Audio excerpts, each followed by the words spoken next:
Mbak Putih. Saya ingin meminta bantuan kepada Pak Putih sebagai kepala sekolah di SD Tanggarejo 2 ini. Saya itu CGP PGP Kabupaten Batang angkatan 12 untuk memenuhi tugas saya di modul 3.1 ini mengenai demonstrasi kontekstual yang bertemakan tentang pengambilan keputusan dilema etika sebagai pemimpin, Pak. Oke, terima kasih Mbak Rini atas hadirnya di sini untuk mewawancarai saya ya. Semoga apa yang Mbak Rini butuhkan nanti dapat saya jawab ya, saya penuhi ya. Semuanya biar baik saja. Terima kasih. Saya kira Mbak Rini juga sehat juga ya. Iya, alhamdulillah sehat sekali Pak Putih. Mohon maaf tadi agak saya datang terlambat ya. Ada beberapa urusan yang saya. Iya, tidak apa-apa Pak Putih. Oke, silakan. Mungkin ada apa yang bisa saya bantu Mbak Rini? Jadi nanti saya akan mewawancarai Pak Putih sebagai pemimpin dan selaku kepala sekolah. Nanti ada 8 pertanyaan. Oke, banyak sekali. Iya. Ini sesuai tugas di demonstrasi kontekstual saya di LMS. Ada 8 pertanyaan yang harus Pak Putih sampaikan mengenai pengalaman Pak Putih. Kira-kira sebelumnya Pak Putih sudah menjadi kepala sekolah berapa tahun? Sudah berapa lama? Menjadi kepala sekolah ini kurang lebih sudah hampir 14 tahun. Sudah lama ya Pak ya. Berarti kan pengalamannya sudah sangat hebat sekali. Dan nanti mungkin dalam memberikan pengalaman itu menularkan ke saya juga pasti sangat baik sekali nih Pak. Semoga saja. Iya. Kita bisa mulai Pak. Silakan ya. Ini pertanyaan yang pertama nih Pak. Selama ini bagaimana Bapak sebagai pemimpin, sebagai kepala sekolah yang mungkin sudah berpindah tempat ya Pak dapat mengidentifikasi unsur-unsur yang merupakan dilema etika atau rujukan moral Pak? Terima kasih Mbak ini ya. Sekali selamat pembimbingan dalam menempuh pendidikan juga supaya nanti pembimbingan berubah mindsetnya. Ya amin. Mindsetnya di dalam membersamai diri kita. Dan mau tidak mau salah satu panggilan itu menjadi momen pembelajaran ya. Iya. Jadi sama, ya saya selaku kepala sekolah dan kemudian sama-sama menjadi pemimpin yang suatu saat nanti harus mengambil keputusan, gitu ya. Tadi saya matur saya 14 tahunan ya menjadi kepala sekolah. Sudah beberapa sekolah berpimpin. Untuk SD Tanggarejo 2 ini saya baru Juli, Agustus, September, Oktober. Jadi baru 4 bulan. 4 bulan di sini ya Pak ya. Relatif baru. Jadi orang lama tapi baru di sini. Oke, berkaitan dengan pengalaman saya dalam mengambil keputusan, ini saya menyadari ada beberapa hal yang harus saya ambil suatu keputusan ini yang saya mengalami sebuah dilema, sebuah pertentangan, ini pasti, terutama kalau yang berkaitan dengan pertentangan tapi dengan sebuah rujukan moral saya ini, saya kira ini dapat saya selesaikan ya, dengan mudah saya selesaikan secara sendiri ya. Tetapi kalau yang dilema yang secara etika, jadi kita mengenal dilema etika, ada dua buah pertentangan etika yang kita sepakati, etika moral yang kita sepakati bersama. Ini memang perlu energi untuk memutuskan, Mbak. Iya. Ini saya memandangnya gitu. Kalau ini ada pertentangan dua buah etika yang saling berbenturan, ini perlu kita pikir ini ya, kita harus pikir otak itu. Mungkin kalau yang kaitan dengan karena tujuan moral, kebenaran dari saya kan belum tentu benar untuk orang lain kan. Iya. Dengan demikian saya tinggal proses aja, gimana teman-teman, kan itu selesai kan? Oh ya oke, berarti kita ambil keputusan.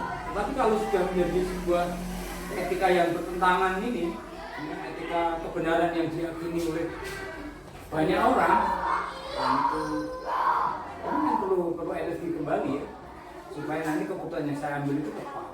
Ini yang saya alami seperti itu sampai saat ini. Jadi mungkin lebih ke itu ya Pak ya, berpendapat dengan Bapak Ibu guru yang lain atau kolaborasi ya Pak ya? Iya. Mungkin Jadi seperti itu ya. Mbak, Dapat.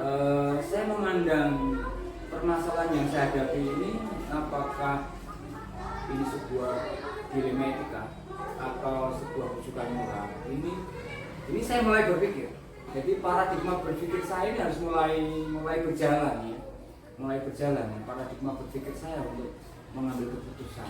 Apakah permasalahan ini ada pertentangan antara kepentingan individu atau juga masyarakat, kemudian juga apakah ini bentuk etika keadilan dengan mesakni, rasa kasihan, atau juga ini tujuanku hanya sesaat ini, atau ini demi jangka panjang bagaimana, atau juga ini ya bener, iki ya bener. Nah ini, nah wis ketemu iki bener, iki ya bener. Nah ini perlu beberapa pemahaman yang saya perlu kaitan dengan prinsip-prinsip apa yang harus saya gunakan dalam memutuskan itu, terus langkah-langkah apa yang mau saya tempuh dan itu saya uji, ya, sehingga keputusan saya ini benar-benar memenuhi kepentingan secara umum dan juga terutama karena ini kaitan keputusan di pendidikan ini berorientasi bagaimana saya itu berpihak pada anak. Artinya keputusan yang saya ambil itu sangat menguntungkan untuk anak. Jadi poinnya di situ. Jadi itu menjadi bahan berpikir saya, menjadi prinsip saya dalam mengambil keputusan, menjadi paradigma saya dalam berpikir. Itu yang saya alami. Jadi intinya untuk bermuara ke anak dan berpihak pada anak gitu ya Pak. Semuanya kan kita kan untuk anak sih. Gitu. Ya nanti itu jawaban Pak Budi yang pertama juga nanti akan berlanjut ke pertanyaan saya yang selanjutnya. Oke gitu ya. Oke, terima kasih, ngobrol lanjut ya. Yang lanjut ya Pak Mbak, ya. mungkin sambil diminum silahkan. Oke. Saya Oke, menaiki Pak Budi dulu ngobrol. ya.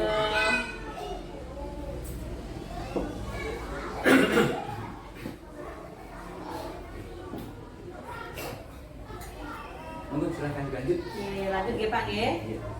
Nah, selama Bapak menjadi kepala sekolah, selama Bapak menjadi pemimpin dalam sekolah, pemimpin dalam pembelajaran, bagaimana Bapak menjalankan keputusan di sekolah Bapak, terutama untuk kasus-kasus di mana ada dua kepentingan yang sama-sama benar, sama-sama mengandung nilai kebajikan tadi Pak. Oke, untuk menjelaskan itu, Berarti ada sama-sama benar. Iya, saya tak mengambil contoh kasus saja. Oh, iya. Bisa mengalir gitu ya. Artinya gini, begitu saya pertama masuk sini, tentunya saya orientasi kaitan dengan bagaimana kondisi sekolah kita, regulasi yang kita sepakati, kemudian bagaimana komunikasi teman-teman, juga potensi-potensi positif yang ada di teman-teman. Itu semua saya pelajari, saya diskusikan di awal. Nah ini ada sebuah permasalahan yang harus segera saya selesaikan.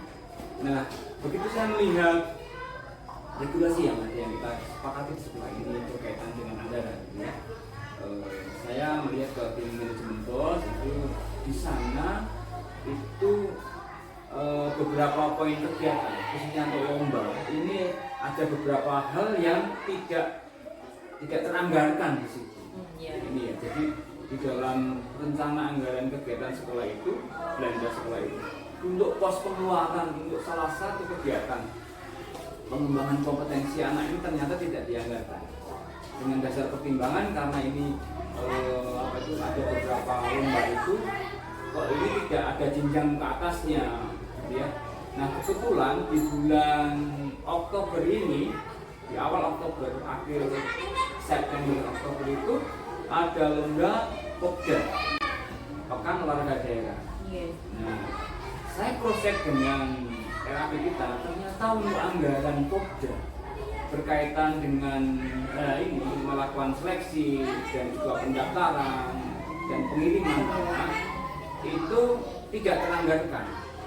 Nah, ini problem pertamanya itu. Jadi etika yang pertama itu, pra-pra ini ngono gitu ya. Jadi, di rencana kegiatan dan anggaran belanja sekolah itu berbunyi seperti itu. Dan ini saya baru dan sudah mengalami perubahan anggaran. Kan kita tidak mungkin melakukan perubahan anggaran dalam tempo yang sesingkat-singkatnya. Ya, ada jadwalnya, ada waktunya, ada tidak secara mudah ya, secara mudah kita merubah anggaran. Nah sementara etika yang lain, ini anak harus saya kembangkan potensinya. Saya harus mendengarkan apa yang dimau anak. Saya harus mengetahui bakat anak. Siapa tahu dengan Popda ini menjadi jalan hidup anak kan gitu. Tidak ada yang mau ke depannya. Iya, jadi selain ada aturan, ada apa ya, antara kebenaran dengan rasa kasihan, kemudian juga ada pertentangan jangka pendek dan jangka panjang berikutnya. Kasihannya kan ini aturannya tidak ada anggaran Pak gitu ya, Karena tidak bisa dilaporkan ya. tidak bisa diekspresikan karena kan kita harus menghidup apa yang dikerjakan. Ya. Tapi kalau ini tidak dilakukan juga kasihan juga kepada anak. Ini anak punya potensi, anak harus kembangkan, punya hak.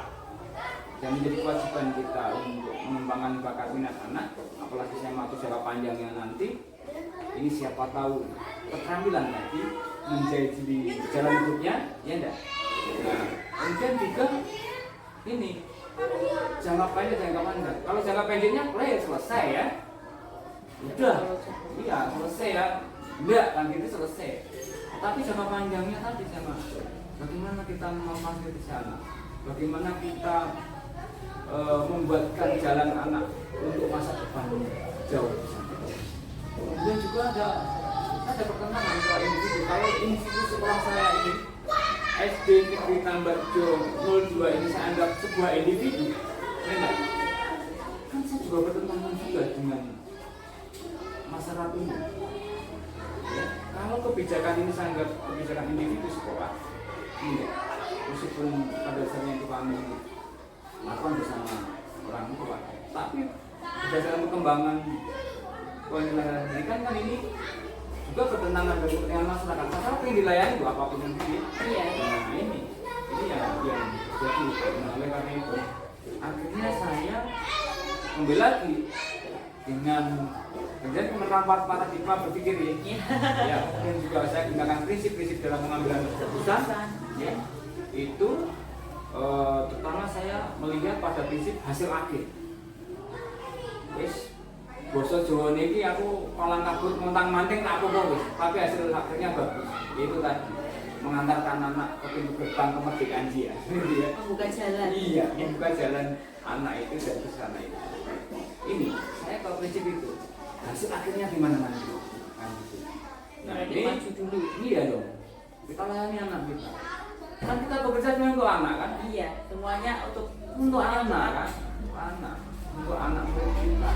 Tidak untuk ambisi kita supaya bapak senang nanti tidak itu. Kalau bapak senang ya harus buat laporan, buat kegiatan sesuai dengan apa yang rencana kan selesai. ya, tidak perlu memikirkan itu. Pemimpin nanti harus bijaksana, harus jauh memandang ke depan. Gitu kan? Pemimpin itu harus jauh memandang ke depan. Terus ke depan bagaimana? Meskipun kadang-kadang itu bertentangan. Nah ini perlu keterampilan seorang pemimpin. Ya saya harapkan penjenengan nanti kan bisa pemimpin. Punya visi seperti itu, punya paradigma berpikir, punya prinsip berpikir. Nah setelah itu, saya mau coba beberapa. Yuk coba kita gali. Siapa yang tak libatkan? Ini enggak. Kita gali apakah ada potensi yang lain untuk pendanaannya kegiatan. Kemudian rapatan dan teman-teman saya libatkan. Ada kita punya tim. Kalau itu kaitan dengan keuangan, kami punya tim bos. Kalau kaitan itu dengan bagaimana menunjukkan rasa aman anak itu, saya punya tim penanggulangan tindakan kekerasan. Ya. Kalau berkaitan dengan kesehatan anak, kami punya tim UKS. Ya. Kalau kaitan dengan bagaimana mental rohani anak, itu kami punya tim mental rohani yang diberi oleh agama dan teman-teman yang lain. Kalau itu kaitan dengan pembelajaran, kami punya SOP. Nah ini semua saya lihat semua. Saya lihat ada peluang-peluang enggak. Kemudian saya libatkan teman-teman tim itu. Tak florkan, oke. dengan tadi banyak pertimbangan dari paradigma berpikir keraton itu, oke siap kita buatin, dilatih, dan hasilnya oke kita laksanakan. Hasilnya seperti yang dilihat ini Mbak. Oh iya. Ini Yang dapat iya, alhamdulillah kejuaraan. Iya enggak? Ada kejuaraan dan juara 1 ya. Oh iya ada Pak. Iya, Apa itu? Nah ini ada Oh lempar tubuh dan tolak peluru. Oh iya. Ini kita oke juara. Nanti Mas kabupaten ya Pak ya. Juara 1 lempar peluru, juara 1 tolak peluru. Nah ini kan wah ke depan kan butuh dana juga. Iya. Lebih besar lagi Iya. kalau tingkatnya. Karena tadi sudah saya analisis tadi, saya libatkan banyak orang tadi, kemudian apa ini fakta-fakta apa yang terjadi, saya gali potensi positif di sekolah kami, kompetensi apa yang dapat bisa saya ambil, hal yang positif itu, saya tenang aja nanti sampai seandainya sampai di kabupaten pun sudah masuk rencana saya. Nah setelah itu setelah selesai saya uji ini keputusanku tepat enggak? Saya uji tepat enggak sama teman-teman, saya diskusi gimana kok Islam, oke Pak Budi. Nah ternyata setelah kita pikirkan kemarin keputusan kita bersama, karena akhirnya itu karena teman-teman saya ajak rembukan tidaklah keputusan pribadi saya, Iya. tetapi keputusan sekolah. Oke, meskipun ini tidak secara peraturan ini ada Iya. kewenangan, tapi ternyata ini bisa Mendapatkan hasil lagi. dan mendapatkan hasil. Alhamdulillah. Iya. Sebetulnya kasus ini kalau saya memandang tidak hanya 2 etika ya yang bertenang, justru 3. Karena periode semester 1 ini itu kebetulan guru olahraga pensiun mana? Waduh, ini bertanggung jawab siapa lagi kan? Tapi kata tadi saya sudah membuat tim tadi. Ya, tim itu bisa ini yang saya alami yang mungkin bisa menjawab dari apa yang menjadi. Oke. Terima kasih Bapak, penjelasannya sangat jelas sekali untuk saya dan sangat Bapak sudah memaparkan panjang lebar mengenai Bapak dari langkah awal sampai akhir dan mendapatkan hasil untuk kejenjang yang lebih tinggi. Walaupun nantinya mungkin berat juga ya Pak ya nanti di pendanaan terutama. Saya yakin tadi dengan kolaborasi itu. Oke, kolaborasi. Memang dana kita butuh dana ya. Iya. Tetapi saya kira dana itu uang itu tidak segala-galanya. Tidak segala-galanya uang. Ya, memang setiap kegiatan butuh dana.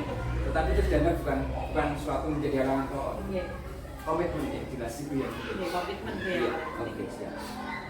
Oke, kita lanjutkan Bapak nggih. Untuk selanjutnya langkah-langkah atau prosedur seperti apa yang biasa Bapak lakukan selama ini sebagai pemimpin, sebagai kepala sekolah dalam mengambil keputusan mengenai dilema etika? Seperti tadi yang saya sampaikan sebelumnya, itu yang pertama saya mesti mengubah mindset saya dulu. Itu yang pertama. Saya bertolak pada diri saya. Jadi paradigma berpikir saya ini harus saya benahi kembali. Bagaimana cara membuat keputusan, kemudian juga prinsip-prinsip apa yang saya terapkan. Ini yang pertama, bertolak dari paradigma berpikir saya begitu ada sebuah dilema etika. Itu yang pertama. Yang kedua, kemudian saya coba pelajari lagi. Jadi saya mencoba identifikasi dulu. Saya mengidentifikasikan berkaitan dengan aset positif saya. Aset positif saya, arti saya ini saya secara pribadi dan juga secara institusi yang saya pimpin. Selanjutnya saya melihat peluang yang ada. Peluang itu saya ambil dari sesuatu yang kami punya. Jadi saya tidak membayangkan masalah dulu. Tetapi saya coba lihat secara mendalam itu kekuatan apa yang saya miliki. Kemudian juga saya harus pandai juga mau mengambil peluang. Di samping kemudian saya melihat hambatannya apa, justru hambatan tantangan itu coba saya olah menjadi sebuah kesempatan. Nah ini ya, ini yang saya ambil seperti itu. Nah contoh, ini kan soal dana kan tantangan ya. Ya, tapi soal tantangan. Tetapi dari situ itu menjadi hambatan ya. Tetapi dari situ bagaimana saya berpikir dari hambatan itu saya mendapat uang. Nah ini akan terjawab begitu saya melibatkan banyak orang.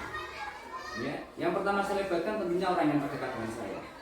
Yang terdekat dengan saya teman-teman guru, teman-teman sejawat ya, teman-teman tas, penjaga, kemudian juga ada beberapa anak yang saya ajak bicara. Karena nanti kan anak kan perlu pendampingan, kan perlu support. Supportnya nanti tidak hanya dari kita, tetapi dari anak sendiri support. Itu kemudian dari kami punya paguyuban saya ajak untuk ini akan terpecahkan itu susah. Jadi banyak saya baca, kemudian saya kasih fakta apa yang ada, regulasi yang ada. Ya. Kemudian setelah itu, yuk saya ajak teman-teman bagaimana pengusaha ini, beberapa gambaran, ya, beberapa prediksi. Ya. Jadi beberapa ini kalau kita ambil ini resikonya ini, kalau kita ambil ini resiko ini. Nah mana yang teman-teman yang dipilih? Ya enggak. Termasuk ini risikonya ini tapi dampaknya seperti ini. Kalau ini diambil ini risikonya dampaknya seperti ini. Nah itu semua. Nah poin yang penting adalah saya apa yang saya putuskan nanti memenuhi bagaimana kita mengembangkan potensi anak. Karena itu menjadi visi kami. Berapa melihat ini terampil dan anak ke bawah mandiri. Nah, tadi kasus yang saya jawab itu saya orientasinya ini. Kalau dia tadi punya keterampilan tolak lu dan sebagainya tidak saya fasilitasi, otomatis saya mengkhianati visi yang sudah kita sepakati kan? Ada mau jadi pengkhianat. Iya Pak. Itu ya. Ini ya. Jadi itu langkah-langkah pertama gitu dan setelah selesai saya lakukan refleksi. Refleksi itu dalam rangka saya menguji apa yang tadi saya putuskan karena ini nanti akan menjadi pijakan saya ke depan. Oh, oleh karena itu besok ono lomba dan tidaknya untuk cabang ini karena ini dibutuhkan oleh murid maka tetap saya anggarkan ke depannya kan gitu. Iya. Itu Mbak yang bisa lakukan. Iya tadi berarti kan Pak Putu sudah memaparkan ada 4 langkah ya Pak ya. Iya. Dan yang penting kembali lagi ke anak. Itu poin pentingnya itu. Oke. Selanjutnya Bapak hal-hal apa saja yang selama ini Bapak anggap efektif dalam pengambilan keputusan pada kasus-kasus dilema etika selama Bapak memimpin? Yang paling efektif itu kalau soal pribadi saya, soal apa yang ada di pikiran saya selesaikan sendiri. Karena itu bagaimana saya merubah mindset saya. Nah, yang paling penting itu adalah bagaimana kita komunikasi yang efektif pada teman-teman. Mampu kepala sekolah mampu mengajak berkolaborasi teman-teman, mengondisikan teman-teman bagaimana bergandengan tangan. Yang kedua itu ini. Di samping itu kita juga bisa memberi masukan teman-teman untuk mengubah paradigma berpikir. Nah kalau itu udah terlaksana selesai. Ini yang penting itu yang saya anggap itu. Jadi mengajak bertanggung jawab. Iya. Dengan kita melibatkan mereka secara langsung, itu teman-teman mengambil tanggung jawab dari apa yang dilakukan. Jadi kuncinya kesuksesan saya ini tadi, saya bisa mengajak teman-teman untuk ambil itu menjadi tanggung jawab bersama. Orang berkepala sekolah tetapi itu juga tanggung jawab saya. Itu yang paling penting itu. Dan yang kedua, saya juga tidak menyombongkan diri, saya tetap andap asor mengajak bersama dengan pemangku kepentingan yang lain. Dalam poin ini adalah kami punya orang tua wali murid dalam sekolah Bayu paguyuban, baik paguyuban di kelas maupun yang diasuhi oleh pemimpin sekolah itu poin. Jadi tadi untuk poin pertama itu lebih kembali ke kesadaran. Iya Pak. Saya sadar, teman sadar. Iya. Gitu. Sehingga punya kesadaran sosial dan membangun relasi lah itu kan saling Iya. berkaitan. Mau kalian diminum? Nggih, mau Saya Bapak. banyak minum mbak ya. Iya, tidak apa-apa, Pak.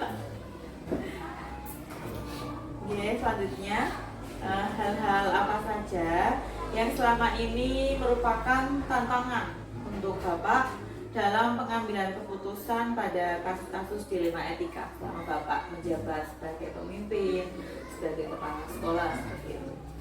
Oke, tantangan saya adalah yang pertama adalah bagaimana teman-teman ini punya paradigma berpikir yang berubah. Ini paradigma berpikir, keyakinan berpikir. Ini ya yang pertama itu tantangannya. Tantangannya hanya berkaitan dengan kemudian juga kesadaran, kembali ke kesadaran teman-teman. Nah, kadang-kadang teman-teman masih ingin cari aman saja. Iya. Pak, di aturan tidak ada ya sudah Iya, selesai gitu. itu malah kayaknya tantangan terbesar ya Pak ya, untuk Iya. mengajak Bapak Ibu guru sadar dulu. Nah, wis sadar itu kena nantinya. Iya. Tantangan yang sebenarnya hadapi itu bagaimana teman-teman mempunyai kesadaran diri, mempunyai paradigma berpikir perubahan. Coba teman-teman sama aja kita sedikit keluar waktu progresif, waktu keluar dari zona nyaman. Oh iya, zona aman. Kan namanya, Pak ini kan diagram tidak ada, kan gitu ya. Gak usah dilaksanakan, selesai, Iya. aman. Pasti kalau susah loh Pak, oh gitu. Kok kalau dilaksanakan susah loh Pak, kita kayak mencari masalah. Nah itu paradigma mencari masalah buat dirinya itu harus kita buang. Itu ya tantangan utama. Dan mungkin tantangan terbesar untuk Bapak. Paling berat juga. Iya. Oke Pak, lanjut G. Nah, selanjutnya, apakah Bapak memiliki sebuah tata kelola atau jadwal tertentu dalam sebuah penyelesaian kasus dilema etika? Nah, lalu apakah Bapak langsung menyelesaikan di tempat atau memiliki sebuah jadwal tersendiri untuk menyelesaikannya? Nah, bentuk atau prosedur seperti apakah yang Bapak jalankan? Jadi itu kedua itu salah pansi. Jadi saya saat itu ada permasalahan kan saya lihat urgensinya. Oh, berarti orientasinya ke urgensi Iya, dulu ya? urgensinya. Kalau itu urgensi harus saya selesaikan, saya selesaikan saat itu. Kemudian juga kami memang terus punya jadwal sendiri. Kami punya hari Sabtu, itu tempat kami ngomong-ngomong dengan teman-teman. Saya beri nama Sabtu Pengembangan Kompetensi. Pengambilan keputusan itu kan salah satu bentuk pengembangan kompetensi, ya kan? Profesional, kemudian pedagog teman-teman, sosial maupun kepribadian. Nah ini di sini, itu kami punya jadwal sendiri. Jadi memang semua saya lakukan. Secara sempurna kita lihat urgensinya. Kalau itu memang harus segera itu, kita coba kita belokkan beberapa orang. Kemudian kami punya jadwal tadi. Setiap hari Sabtu itu kami ada Sabtu pengembangan itu tempat kami mengaji itu mencoba belajar, mencoba belajar untuk mengubah diri, menyadarkan diri kita masing-masing. Itu yang kami. Berarti setiap Sabtu itu pasti ada ya Pak ya, kayak apa ya, rapat dinas harian mungkin ya Pak ya. Nah, isinya tadi pengembangan kompetensi Bapak Ibu guru maupun Bapak sendiri mungkin. Dan saya banyak sekali ada momen yang dapat saya pakai. Saya bisa dengan santai ngopi dengan teman-teman seperti ini gitu. Terus kita ngobrol di situ masuk. Atau pas jam istirahat, terus teman-teman sedang ngasih yang mendekat itu saya agak sok kepo gitu ya. Oh iya, tidak apa-apa. Karena saya yakin ini teman-teman bicara di dalam ruang kantor itu mesti berkaitan dengan apa yang dihadapi di sekolah. Teman-teman saya sedikit mungkin tidak pernah membicarakan hal-hal pribadi yang di dalam ruang guru itu kok tidak gitu. Maka saya boleh sedikit kepo, oh gini, terus saya mencoba menyambung, akhirnya terjadi dialog. Nah itu yang sering saya lakukan kepada teman-teman.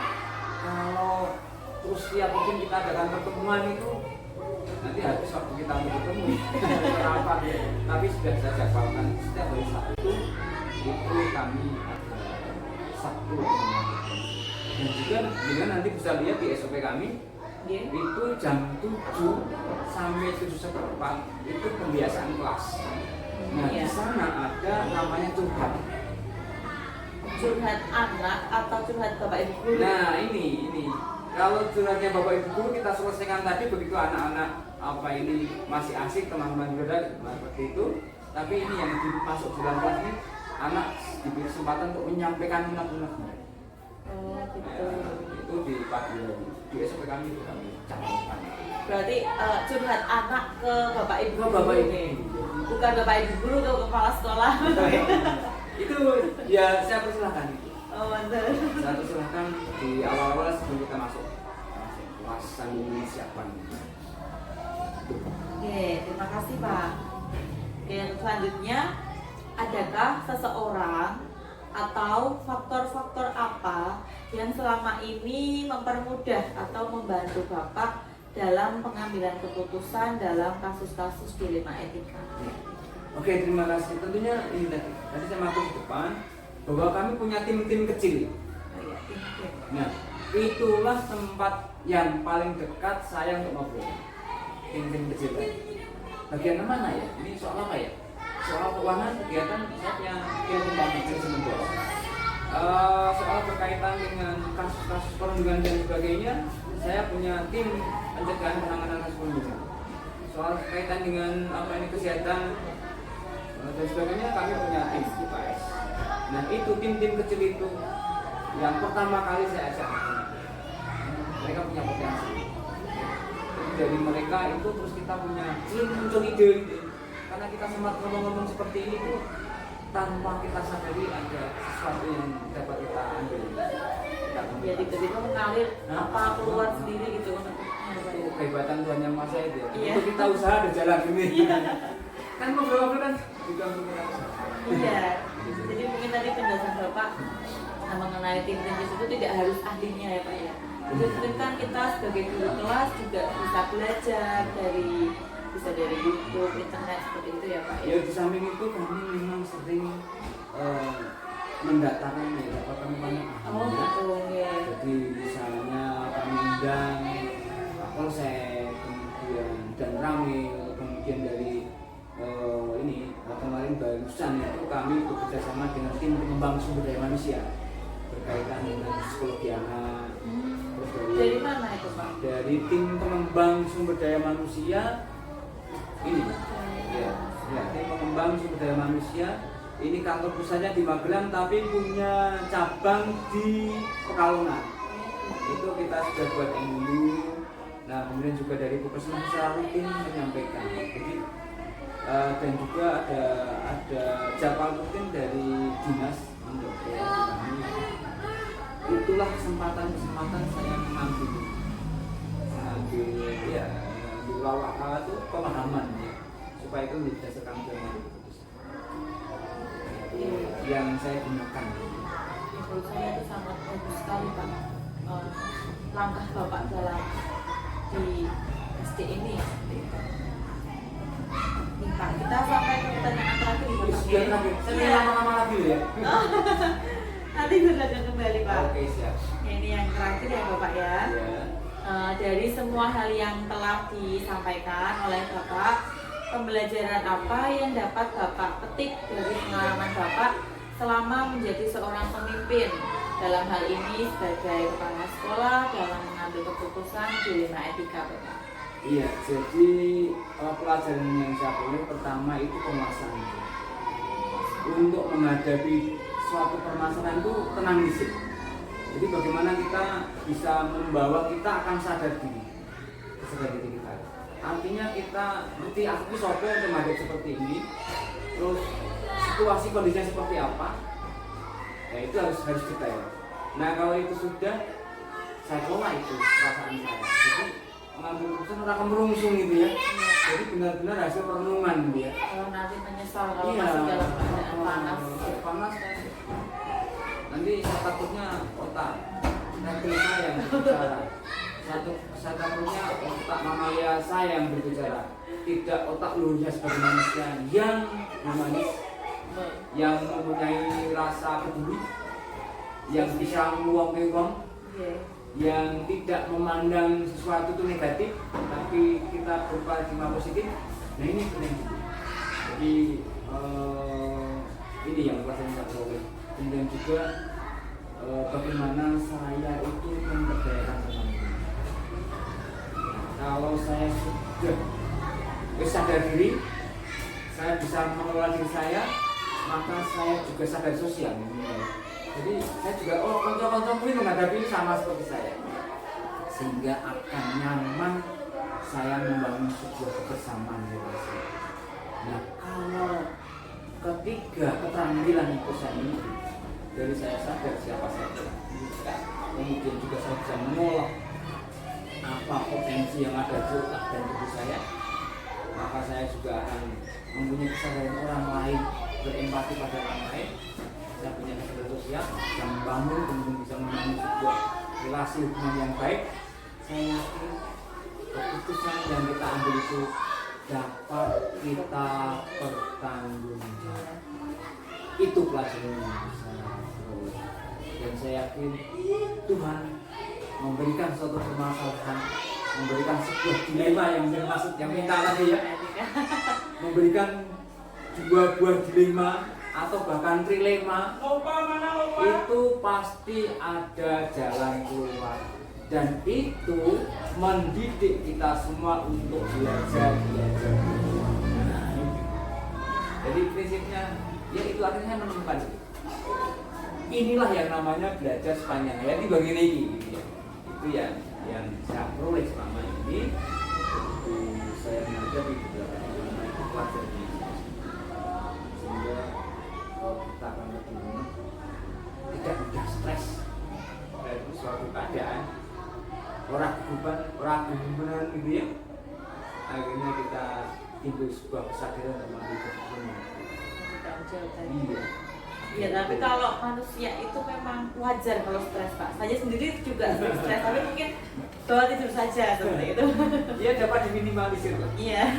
Stres boleh bisa, karena itu memang sifat dasar manusia ya. Tetapi dengan sekejap kita itu kembali ke kondisi normal, bisa memilih diri. Itu kuncinya di situ. Ada pelajaran yang baik di situ. Jadi saya tadi simpulkan Bapak selama mungkin 14 tahun ini ya Pak ya, kurang lebih 14 tahun sebagai pemimpin, sebagai kepala sekolah, mungkin penguasaan diri yang baik dan tentang kesadaran diri tadi sampai ke pengambilan keputusan yang bertanggung jawab. Oke, terima kasih Bapak atas waktunya.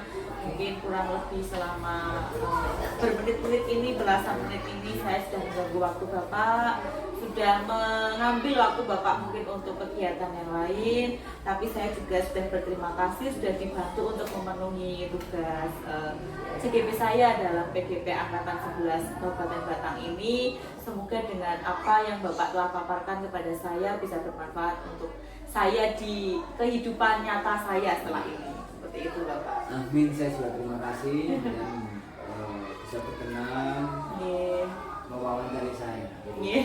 Artinya ini saya menganggap bukan sebuah wawancara, tetapi berbagi. Berbagi pengalaman. Oh iya, berbagi pengalaman. Kalau background tidaknya itu dengan bagaimana menjadi pengalaman saya kalau baik. menurut saya ini baik sekali Bapak. Jadi inilah saya kadang-kadang berpedoman. Mungkin dengan saya ngomong-ngomong seperti ini, saya akan menjadi lebih mantap apa yang saya pahami, dan juga kalau ini baik bisa diambil ya. Siapa tahu yang saya punya ini ya biarlah bermanfaat bagi orang lain, tidak ikut hilang bersama angin, tidak ikut hilang bersama remuknya tubuh dan tulang kita menjadi tanah. Jauh sekali Bapak. Oke, terima kasih, demikian tidak apa-apa, saya senang sekali, saya tunggu lagi, mungkin ada sesuatu yang bisa saya bantu. Saya akan tetap membantu. Mohon izin setelah ini saya kembali ke tempat saya, ke sekolah saya setelah ini. Terima kasih. Assalamualaikum Bapak. Oke, waalaikumsalam. Selamat jalan, semoga sukses, sehat, dan jangan lupa tetap tersenyum. Moga dikesahkan lagi. Terima kasih, selamat pagi Bapak. Jadi moga saya akan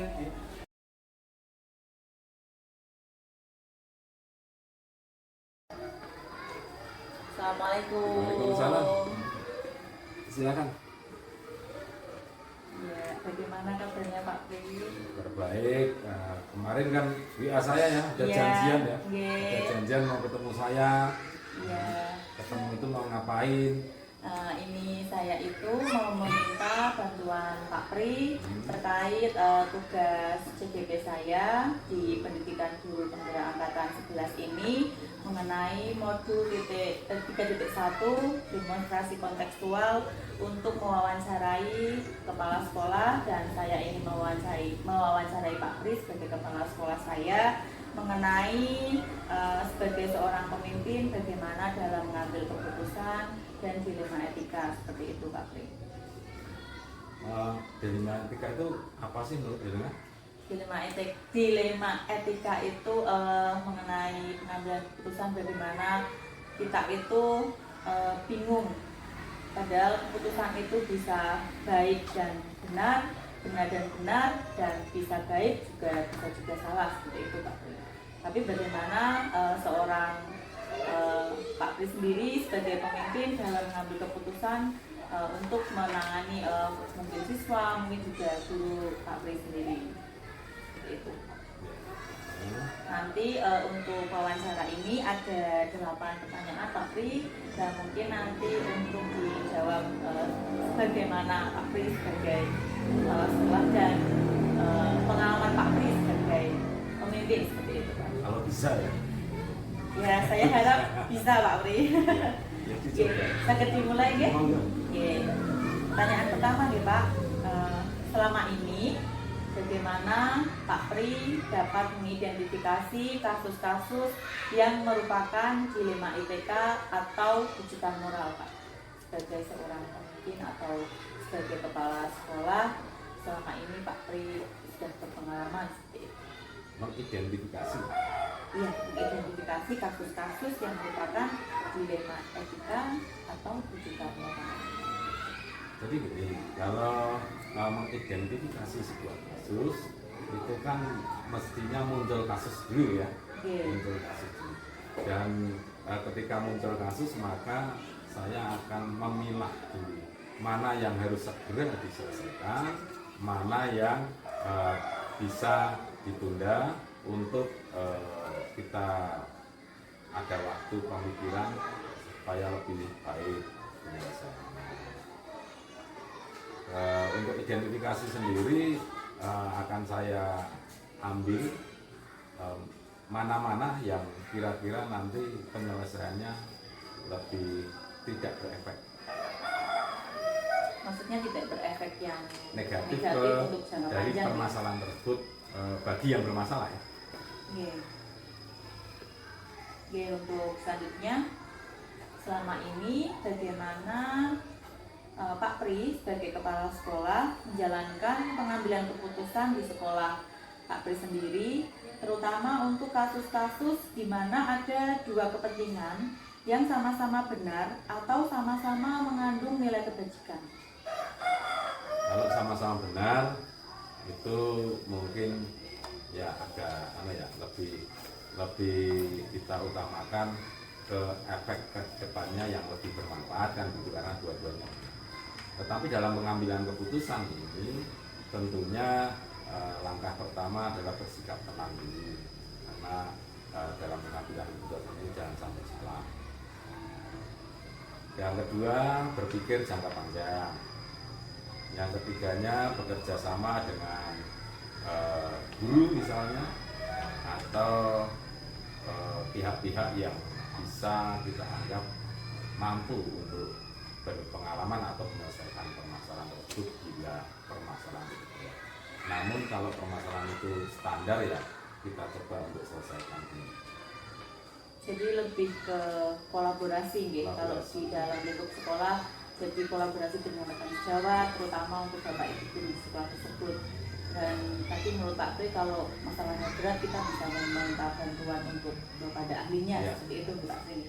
Kalau kita kan punya pimpinan ya, kita seperti dinas dan seperti itu. Selanjutnya Pak Pri, yang ketiga, langkah-langkah atau prosedur seperti apa yang biasa Pak Pri lakukan selama ini dalam penyelesaian masalah. dalam penyelesaian masalah dan juga pengambilan keputusan seperti itu. Yang pertama kita lihat dulu permasalahannya. Siapa yang bermasalah? Setelah itu ketemu berat juga. Kalau itu permasalahannya di lingkup sekolah, kita gandeng guru kelasnya. Kalau guru kelasnya kita ajar untuk berdiskusi, sudah selesai ya bisa sampai ke situ. Tetapi kalau belum, kita masih menemukan permasalahan yang kurang baik penyelesaiannya atau kurang tepat, kita gandeng juga dengan guru-guru yang lain dalam sebuah rapat. Misalnya kalau kasus-kasus itu memang harus membutuhkan pemikiran yang lebih tanya lebih berat. Yang berikutnya bisa kita ke yang bermasalah. Yang bermasalah ini siapa sih sebenarnya? Biasanya kalau di lingkungan sekolah kan anak, ya kita ke anak dengan teman anak, dengan wali murid, kita cari tahu permasalahannya, kita supaya bisa mengambil keputusan yang betul. Mungkin kurang puas atau bagaimana? Gitu Pak. Selanjutnya ya Pak, hal-hal apa saja yang selama ini Bapak anggap efektif dalam pengambilan keputusan pada kasus-kasus dilema etika di sekolah kita ini? Hal yang efektif, efektif ya kolaborasi. Paling efektif itu kolaborasi dengan rekan sejawat. Karena gini, dalam kasus-kasus di satuan pendidikan itu biasanya kasusnya adalah kasus siswa. Tetapi tidak menutup kemungkinan kasusnya di intern kedinasan, misalnya guru, misalnya wali murid, misalnya lingkungan, itu juga kasus-kasus yang harus kita selesaikan. Misalkan guru katakanlah, gurunya tidak masuk sekolah, itu pun juga harus kita cari tahu kenapa. Oh ternyata sakit, itu kan juga dilema. Dia harus berobat atau masuk sekolah, itu juga baik semua. Ya, itu bagaimana kita harus menyelesaikannya, itu hal-hal yang perlu juga kita kasih. Dan misalkan dengan kepala sekolahnya yang masuk kelas juga bisa, dengan mendelegasikan guru yang tidak mengajar juga bisa. Itu contoh. Jadi kembali lagi lebih ke kolaborasi dengan rekan sejawat ya. Bisa dengan rekan sejawat, bisa dengan orang tua wali murid. Oke, lanjut ya Pak. Selanjutnya, hal-hal apa saja yang selama ini merupakan tantangan dalam pengambilan keputusan pada kasus-kasus dilema etika di sekolah kita ini? Kalau pengambilan keputusan dilema etika, tantangan terberat itu ya tinggal lihat kasusnya. Karena dilema etika ini kan ada yang namanya kasus itu mengandung hal yang baik dan baik, terus baik dan kurang tidak baik, atau tidak baik dan tidak baik. Kita ambil yang putusan yang terbaik, yang tidak berefek atau berefek paling kecil, seperti itu. Dan yang paling berat adalah ketika ada kasus yang dilema etika yang tidak baik dan kita harus mengambil sebuah keputusan supaya muncul keputusan, dan keputusan itu efeknya sangat kecil. Biasanya kan memang belum tentu yang kita anggap benar di mata orang lain itu benar juga. Karena pemikiran orang kan gitu. Ya, tetapi kalau dilema etik itu biasanya kalau memang secara umum tidak baik ya tidak baik, gitu ya. Dan kita harus mengambil keputusan itu yang terbaik. Contohnya anak ini setiap masuk sekolah rajin sekali, tetapi nilainya jelek. Ini dilema juga, naik atau tidak? Tergantung nilainya. Tapi dia masuk terus, dia baik, akhlaknya baik. Ya, itu masuk dilema. dari sisi mana kita harus membangun. Oke. Apakah Bapak memiliki sebuah tata kelola atau jadwal tertentu dalam sebuah penyelesaian kasus dilema etika? Lalu, apakah Bapak langsung menyelesaikan di tempat atau memiliki sebuah jadwal untuk menyelesaikannya? Nah, bentuk atau prosedur seperti apa yang akan Bapak jalankan? Oke, selaku kepala sekolah itu tentunya punya catatan tersendiri atau administrasi kepala sekolah. Administrasi ini menyangkut administrasi perguruan dan administrasi permasalahan yang ada, karena kasus yang ada di kesatuan ini. Nah, penyelesaiannya ini kan tidak semuanya bisa kita selesaikan dengan menunda. Mungkin ada yang harus segera diselesaikan, ada yang bisa ditunda dalam arti kita berpikir dulu. Yang bisa diselesaikan langsung berarti masalah-masalah yang ringan. Tetapi kalau yang berat kita butuh juga pemikiran, ketenangan, yang jelas juga kolaborasi dengan rekan. Berarti terjadwal kalau untuk kasus yang berat. Kalau semuanya, kalau terjadwalnya semua tertulis. Hanya saja terjadwalnya berat ringannya kasus. Kalau kasusnya berat kan tentunya kita butuh masukan dari rekan-rekan, dari pimpinan, atasan saya dan sebagainya. Biar kasus itu bisa terselesaikan dengan baik. Ya yang jelas dampaknya itu tidak justru membuat tambah kasus. Tidak beranak pinak. Oke Pak, lanjut. Adakah seseorang atau faktor-faktor apa yang selama ini mempermudah atau membantu Bapak dalam pengambilan keputusan dalam kasus-kasus dilema etika? Faktornya adalah kerjasama, itu sangat membantu. Kerjasama siapa? Kerjasama antara pimpinan dengan Bapak Ibu yang ada, itu sangat membantu. Yang kedua, dari sisi kerjasama antara pihak sekolah dengan wali murid. Kalau kasusnya itu ke siswa. Tapi kalau kasusnya itu ke satuan pendidikan, misalnya bangunan, lingkungan, kerjasama antara pimpinan dengan pemangku kebijakan yang ya. Kalau kita kan seperti pegawai Nah ini untuk yang terakhir ya. Dari semua hal yang sudah Bapak sampaikan, pembelajaran apa yang dapat Bapak petik dari pengalaman Bapak selama ini sebagai pemimpin, sebagai kepala sekolah dalam mengambil keputusan dilema etika? Pengalaman saya dalam mengambil sebuah permasalahan, terutama di dilema etika, itu satu, ketenangan, dua, pemikiran panjang, ketiga, adanya kolaborasi baik dengan rekan sejawat maupun lingkungan, wali murid, itu paling penting karena dengan banyak masukan, banyak pertimbangan, penyelesaiannya juga akan. Berarti yang tiga poin penting dari ketenangan dalam pemikiran penting, lalu berkolaborasi dengan lingkungan kita sendiri. Jangan sampai mengambil keputusan itu dengan tergesa-gesa, karena efeknya kan kalau efeknya benda, kalau efeknya ke manusia apalagi anak itu berpengaruh ke masa depan psikologisnya. Oke Bapak, terima kasih atas waktunya dan mohon maaf juga telah mengganggu waktu Bapak.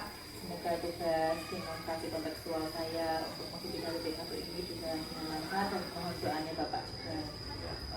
Sama-sama, silakan dilakukan kegiatan tersebut sampai selesai karena ini kan sudah sampai di mana, di tengah, di akhir, di mana? Ke akhir. Semoga cepat selesai. Dilaksanakan, tetapi pesan saya nanti kalau sudah selesai juga diimplementasikan di kehidupan sehari-hari, terutama di satuan pendidikan. Iya. Terima kasih Oke, Bapak.